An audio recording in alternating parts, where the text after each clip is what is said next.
iyo waxaan labada law meel isugu geeyey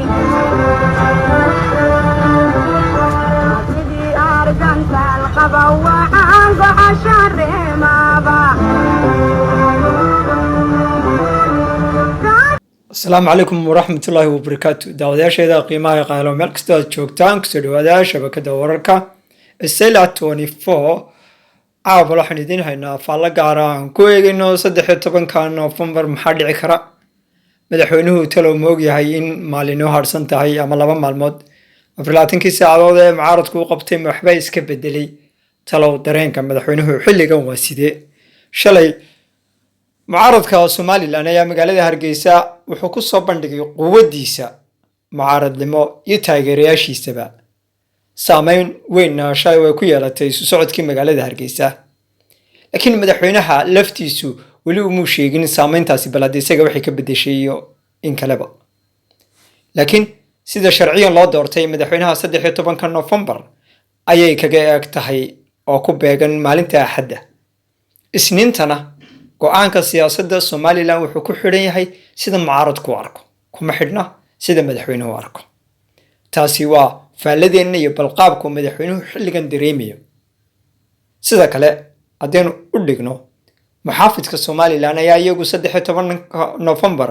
waxay u arkaan maalin ka mid ah maalmaha Ilaahay waa run oo maalin ka mid ah maalmaha Ilaahay laakiin waa maalintii ay kaga buuxsay madaxweynaha Jamhuuriyadda Somaliland xilligii loo aqoonsan lahaa madaxweynaha sharciga ah Jamhuuriyadda Somaliland ee constitutionku uu jideeyay in la aqbalo soo jeedintiisa iyo sharciyadiisaba mucaaradku xilligan waxay doonayaan inay dalka ku simaan gacan amni ah oo doorasho gaarsiisa laakiin madaxweynuhu weli taa jawaab uma hayo mucaaradku in badan waxay leeyihiin waxaan sugaynay waa maanta maalintiina waa November laakiin adigu madaxweyne maalin kale qabso mucaaradka Jamhuuriyadda Somaliland oo xilligan 70% in ka badan shacbiyadda haysta waxay u arkaan ururada la furay inay yihiin wasiiro saaxadda siyaasadda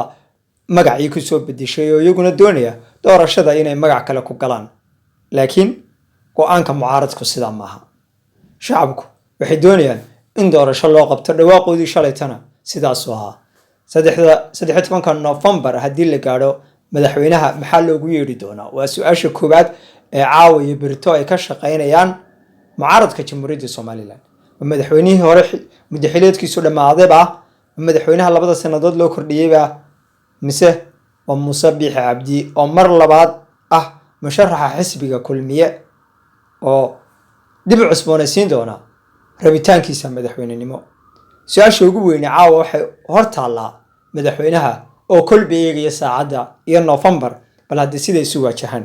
waaniga waxa Cabdi Axmed Jaamac oo idinkaga tagaya assalaamu calaykum waraxmatullaahi wabarakaatuh marka iyo waxaan labada law meel isugu geeyey sidii argantaal qaba waxaan gocasha reemaaba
Rantu gaina